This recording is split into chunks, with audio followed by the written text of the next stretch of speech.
Hallo und Merhaba zu unserem erstmal letzten Video zu der Türkei.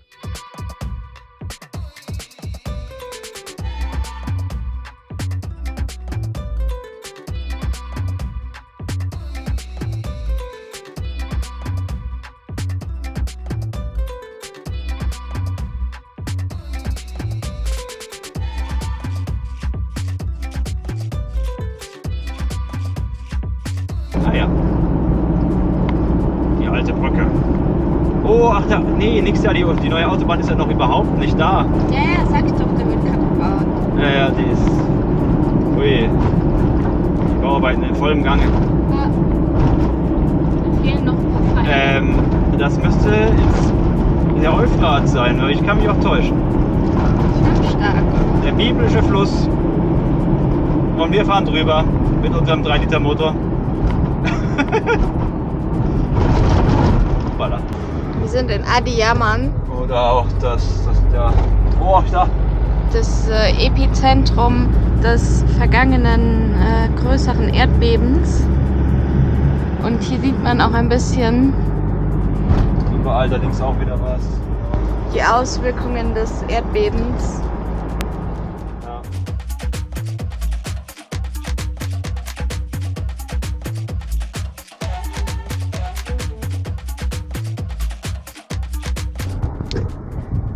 Wann war das Erdbeben? Das Erdbeben war im Februar 2023, also gerade mal ein Jahr und einen Monat her. Es gab über 60.000 Tote, 125.000 Verletzte und man sieht die Folgen auf jeden Fall noch ganz deutlich hier.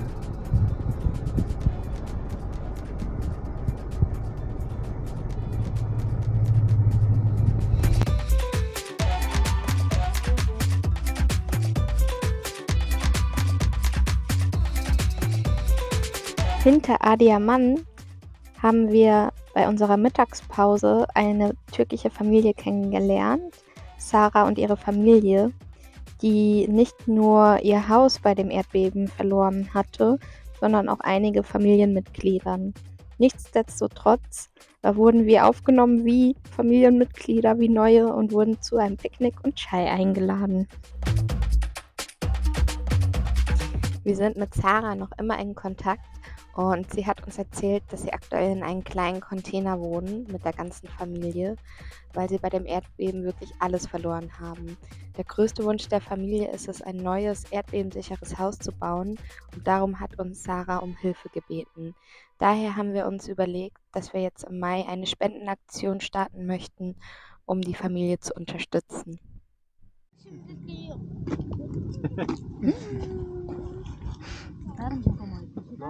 Wir wurden gerade sehr nett zum Tee eingeladen und haben, oh wow, teşekkürler. Dieses besondere, Adamın kendi tarlasından yetiştirdiği ürünler. Die sind die Produkte, die mein Vater auf seinem eigenen Feld angebaut hat. oh wow. Ja. Ich glaube, das sind Mandeln, oder? Ja. Wow. Ah. Şöyle. Ah. Oh wow. Ah. Oh, Pistazien. Bir daha basa söyle. Oh. Danke. Teşekkürler. Bir daha bas. Cool. Kuru yemiş Antep Türk baklavasının içine konuluyor. Biz bunları kendimiz yetiştiriyoruz. Nüsse aus Antep werden türkische Baklava eingeben. Oh, Wow. toll. Çok güzel. Wir waren gestern auf dem Nemrut Dagi, der Götterberg. Ein 3000er. Wir sind schon vorgestern dorthin gefahren, unter Verlust von Kühlwasser. Zufälligerweise haben wir das aufgenommen, weil wir mit der neuen Insta360 Kamera rumgespielt haben. Und irgendwann kam dann heißes Wasser aus Jenny raus, in Form von weißem Dampf.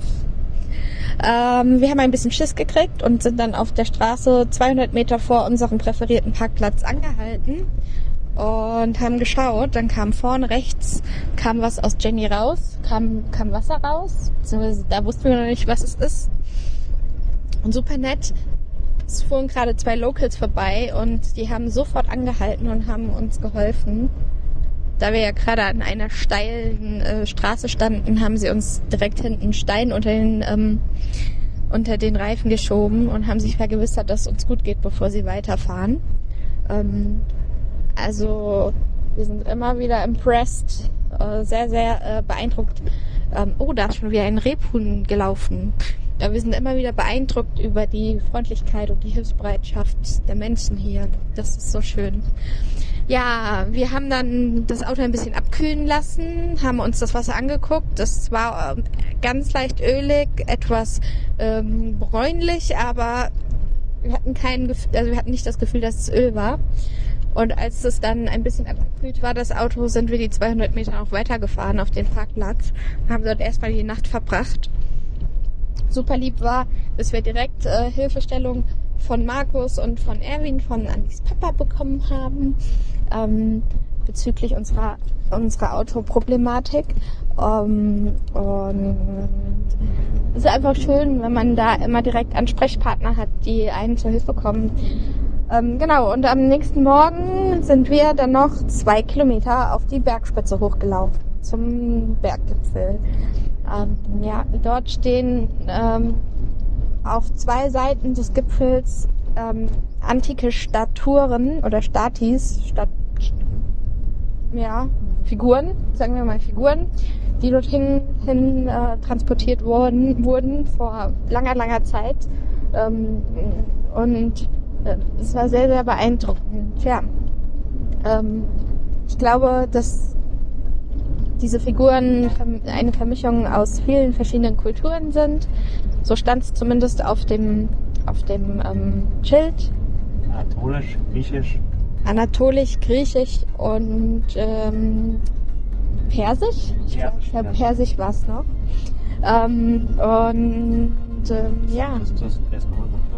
Genau, es ist das UNESCO-Weltkulturerbe und als wir dann vor diesen großen vor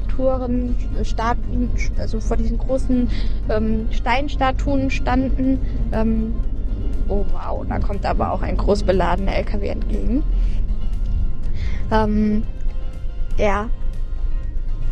Ist bei mir erstmal die Fantasie angegangen, wie sie diese großen Statuen auf diesen super hohen Berg geschleppt haben. Es war auf jeden Fall echt beeindruckend und es lag auch Schnee, was das Ganze irgendwie vom Ambiente noch cooler gemacht hatte.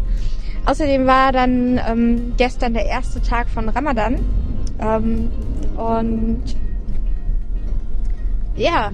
wir waren noch nie in einem muslimischen Land während des Ramadans. Das ist auch eine neue Erfahrung für uns. Genau, dann sind wir noch an dem gleichen Tag weitergefahren. Wir wollten zu einer Werkstatt, die da Andi rausgesucht hatte. Standen dann aber davor und hatten kein gutes Gefühl. Wir sind noch mal bis in die Nacht reingefahren zu einem wunderschönen Stellplatz, wie wir dann am nächsten Morgen festgestellt haben, in der Nähe von Batman.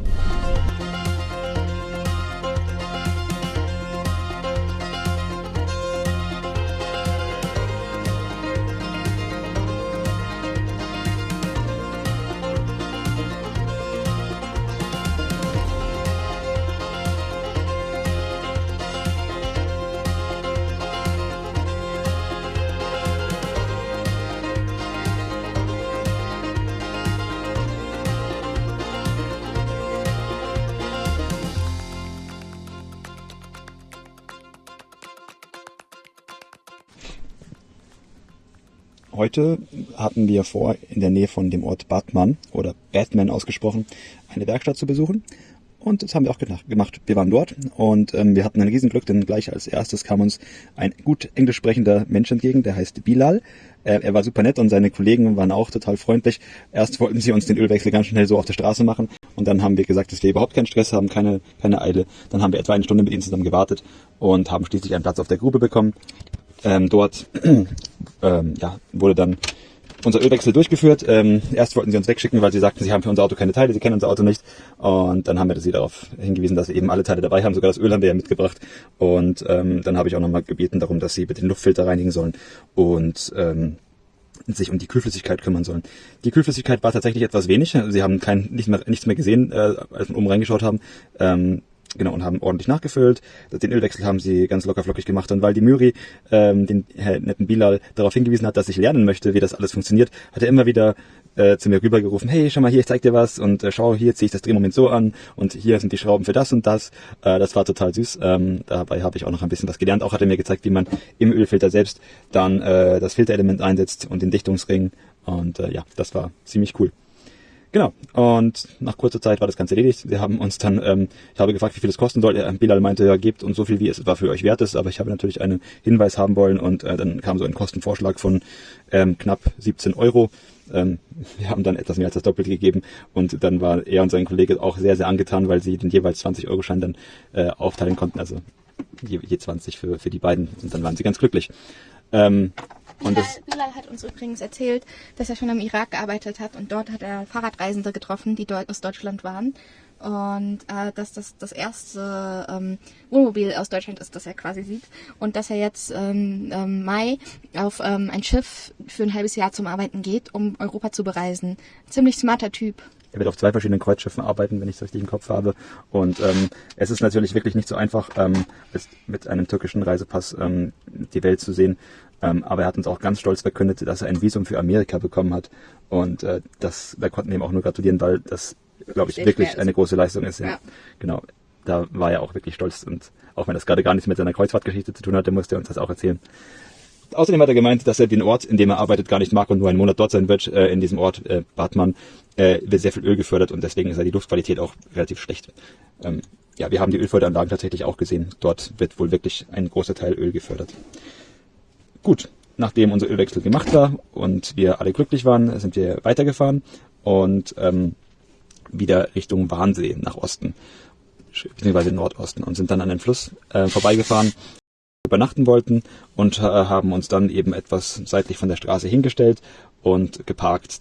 Etwas oberhalb unseres Parkplatzes kam dann so ein Landwirt oder Hirte, der ein paar Ziegen bei sich hatte und gerade ein bisschen Holz verarbeitet hat, um es dann zu Feuerholz zu machen. Und er hat Er hat auch noch seine 2 Kinder, ja, dabei. Genau.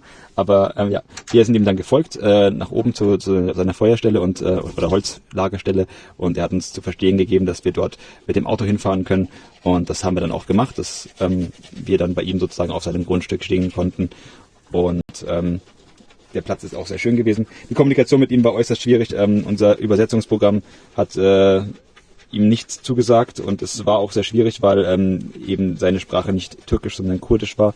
Aber er hat, finde ich, ziemlich gut gemacht dafür. Ja, genau. Also wir haben uns pantomimisch hervorragend unterhalten. Es ist wirklich immer wieder sehr spannend zu sehen. Es war auch ein bisschen lustig, weil die Ziegen dann noch kamen und an unser Auto gehüpft sind und dann haben wir mit und er auch und diese Ziegen haben immer mit ihrem Geweih gegen seinen Oberschenkel gerammt und er hat zurückgerammt und hat sie an den Hörnern gepackt und herumgerissen und das habe ich auch einmal kurz gemacht und das war echt, vor allem als die Ziege an unseren Tee wollte, wir haben dann irgendwie Tee getrunken mit ihm, beziehungsweise er hat keinen getrunken, weil die Sonne nicht untergegangen war, das war der 2. Tag des Ramadan heute und ja, sie haben dann erst sehr viel später dann Chai getrunken. Es war dann so, dass wir dann dort uns eben hingesetzt haben und Chai getrunken haben. Und dann kam auf noch eine seiner Töchter. Er hat insgesamt 9 Kinder. Davon waren 5 Männer und 4 Frauen. Eine super smarte Frau. Ja. Sie will Architektin werden. Sie studiert das. Sie ist bereits Jahre alt erst und aber wirklich, es war dann ein Gamechanger. Als sie da war, haben wir dann auf Türkisch und mit dem Google-Übersetzer reden können. Der große Vorteil ist, dass diese Sprache auch gesprochen werden kann und dann übersetzt werden kann im Gesprochenen. Das Kurdische kann leider eben nicht übersetzt werden von dem Programm.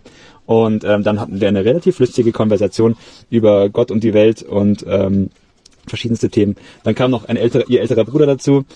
Gesagt, dass wir was zu essen gekriegt haben. Oh mein Gott, es muss erwähnt werden, dass dann auch die Frau von ihrem älteren Bruder kam und sie hat uns gefragt, ob wir haben möchten Und wir dachten, wir sind jetzt zum Essen bei ihnen eingeladen, aber dann kamen sie auf einmal wieder mit einem großen Tablett und auf diesem Tablett befanden sich 2 Schälchen mit landestypischer Linsensuppe. War so lecker. Die war wirklich hervorragend zubereitet, so wie wir es bisher noch nie probiert hatten in anderen Lokalen und Restaurants. Dann gab es noch eine Börek-Pita, sag ich mal, so ähnlich wie die Käsepita, die meine Mama in Griechenland. Und zu guter Letzt gab es noch etwa 5 kleine Fische, die wirklich aus dem Fluss von direkt nebenan gefangen wurden. Und das war auch hervorragend lecker. Wirklich ein Gaumenschmaus. Und ja, wir haben das dann eben gemütlich gegessen, während wir mit der 18-jährigen angehenden Architektin geredet haben und später eben auch mit ihrem älteren Bruder. Wir haben uns dann alle dort versammelt und ein Lagerfeuer wurde für uns gemacht. Ich glaube, das wirklich hauptsächlich für uns gemacht wurde. Und wir saßen dann alle da. Dann kam auch ein großer Topf mit Chai. Von ihnen war unser Chai. Wir hatten Teebeutel-Chai. Der hat ihnen ganz ehrlich gesagt überhaupt nicht geschmeckt, denn ihr Chai war wirklich auch viel, viel geschmackvoller und leckerer. Und ja, so saßen wir dann alle da. Wir boten dann auf jeden Fall zumindest nochmal Kekse und Nüsse an. Und ja, es war ein sehr, sehr schöner Abend. Wir haben dann noch Fotos miteinander gemacht, ausgetauscht und uns ihm weiterhin angeregt über alles Mögliche unterhalten. Und es. Also wir stehen hier vor dem Hasan-Kiev-Staudamm, welcher in den letzten Jahren errichtet wurde. Für diesen Staudamm wurden komplette Siedlungen umgesiedelt und ja, 12.000 Jahre alte Geschichte wurde ruiniert. Dort drüben befinden sich Höhlen, die komplett geflutet wurden. Und diese beiden Minarette, die man hier sieht, wurden von dieser mittlerweile Flutseeseite zu dieser Seite rüber transportiert, Sandgräbern. Es war für uns ein glücklicher Zufall, dass wir Vedat und seine Familie kennengelernt haben. Vedat hat uns einen ganzen Tag seiner Zeit geschenkt, um uns seine Gegend zu zeigen. Aber seht selbst.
Aber Wir sind jetzt auf die andere Uferseite gefahren und sind hier entlang gelaufen. Und was man hier hinter mir sieht, bis hierhin ging früher die Stadt und die ist überflutet worden. Da drüben sieht man noch ein bisschen was. Da gehen wir gleich hin.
Vedat hatte uns am Morgen mit seinem Auto abgeholt und hat uns die schönsten Stellen in der Gegend gezeigt.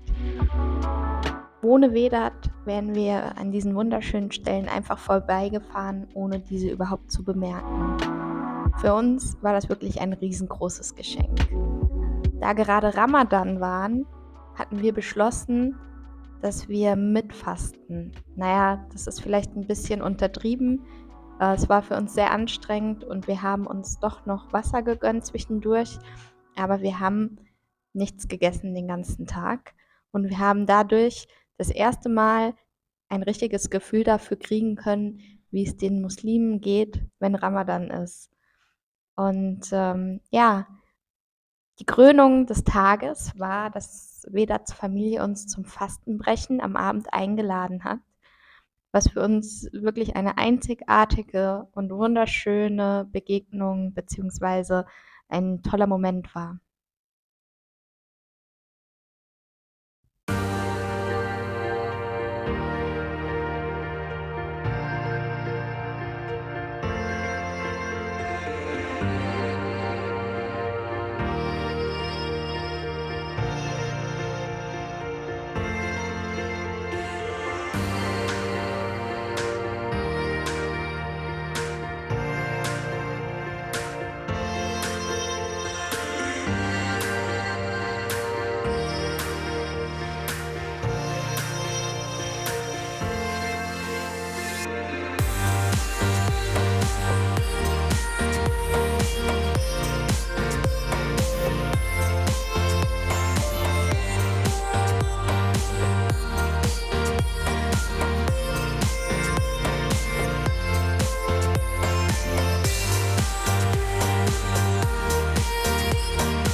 In Tatwan hatten Andi und ich eine Pause eingelegt und wir hatten irgendwie Lust auf europäisches Essen.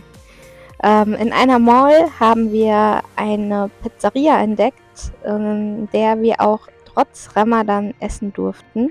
Wir waren auch nicht die Einzigen, die dort essen durften.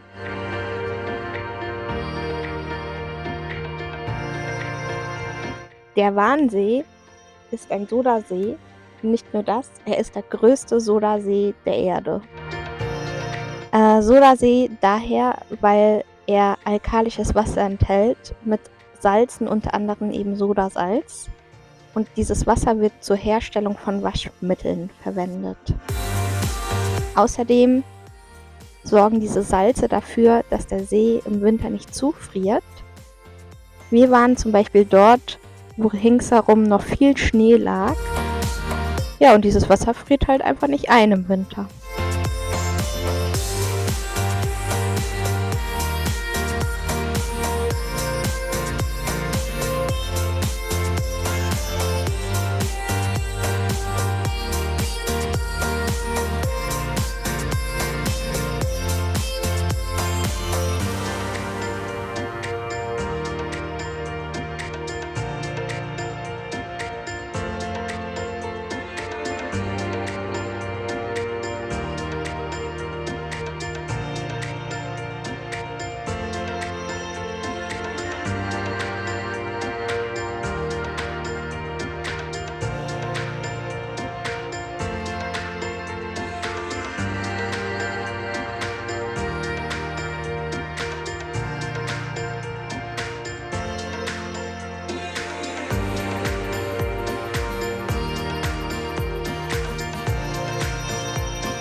Wir hatten unsere Reiseroute so gewählt, dass wir auch am höchsten Berg der Türkei vorbeischauen konnten, der Mount Ararat, der mit 5100 Metern der höchste Berg der Türkei ist. Bei diesem Berg soll der Legende nach zufolge auch die Arche Noah gestrandet sein. Bei diesem Platz sind wir aber nicht vorbeigeschneit. Leider hatten wir an diesem Tag nicht ganz so viel Glück und der Mount Ararat hat sich nur in einem Wolkenkleid vor uns präsentiert. Wir sind dann weitergefahren und kamen noch an den Rainbow Mountains oder Regenbogenbergen vorbei. Von diesen gibt es in der Türkei mehrere.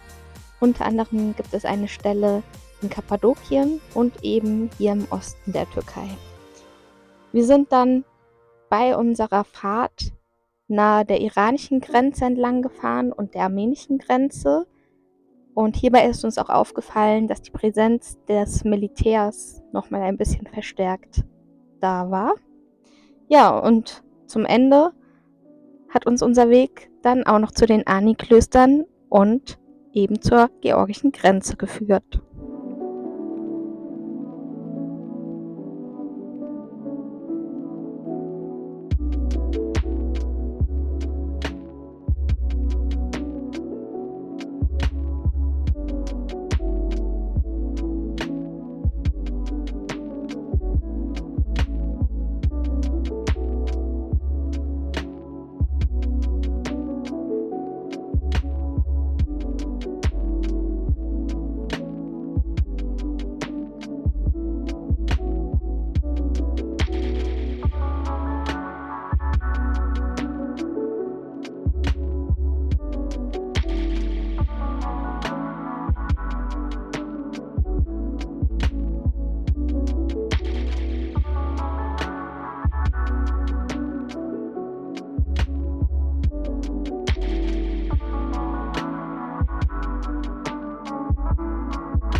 Warum? So halt. Bei denen hier so, wenn ich mir. Egal. Sehr nett. So ist das üblicherweise bei den Grenzkontrollen. Werden einfach durchgewunken, weil was soll man auch kontrollieren? Da ist wieder so ein Boah, dieses riesige Fahrzeug da. Kann ihr bestimmt voll durch den Schnee fahren. Ich glaube auch, der fährt sich mal fest.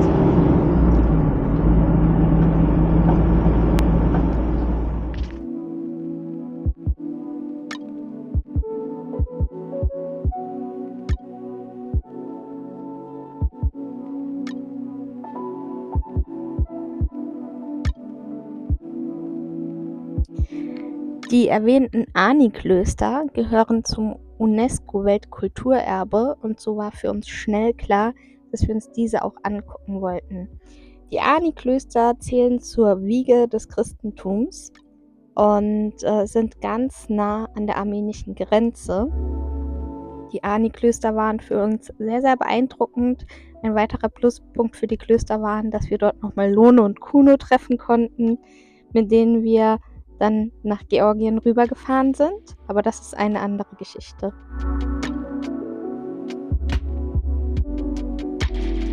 Nach den Ani-Klöstern, in denen wohl auch schon Kolumbus gewandelt ist, haben wir uns mit Lone und Kuno in Kars verabredet, die letzte Stadt vor der georgischen Grenze, die wir besucht haben.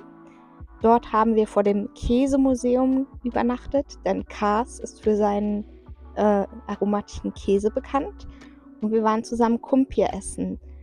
Dies war ein letztes To-Do, das auf meiner Essensliste stand. Und in Kars konnte ich nochmal Kumpir genießen. Haben wir wieder eine heilige Sophia-Kirche gefunden. Grüße gehen raus an die kleine Sophia Grace. Wow. Ui, das ist ja wirklich. Auch die Akustik. Hallo. Das ist wirklich ein kompletter Dom.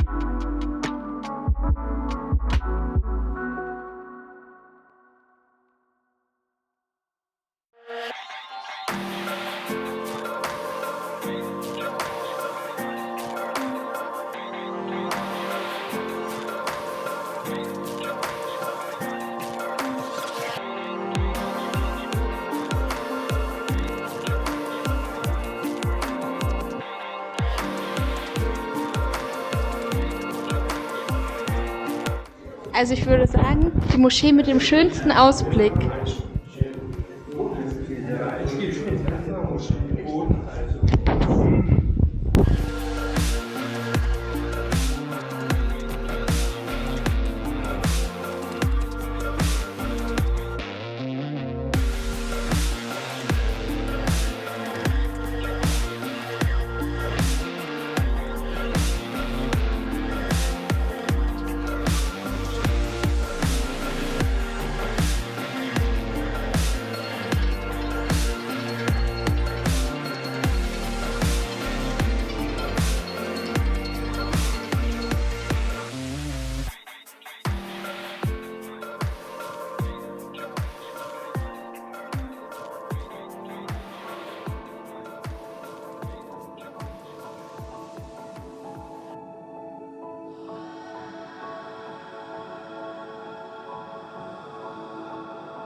Oh, guck mal, da steht ein Pferdchen.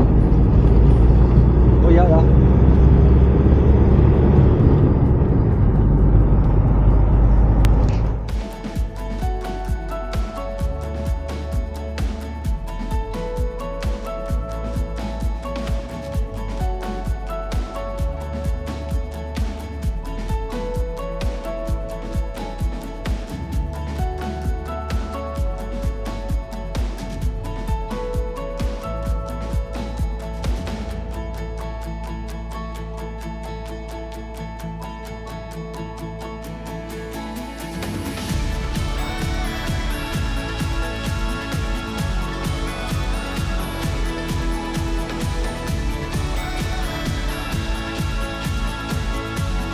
Unsere vorletzte Fahretappe durch die Türkei führte uns unter anderem durch 3 Meter hohen Schnee.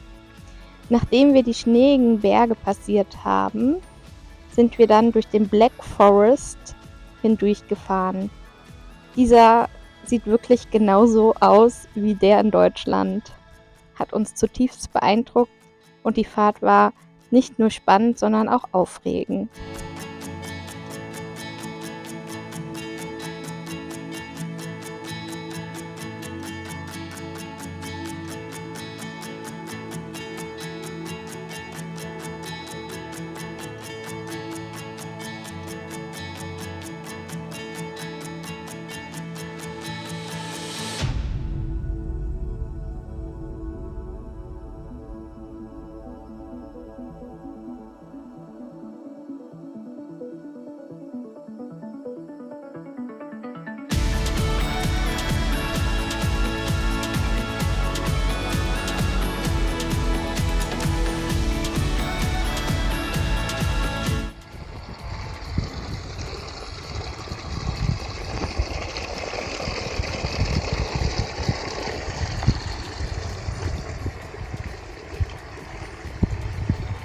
Wasser trinken mit Aussicht.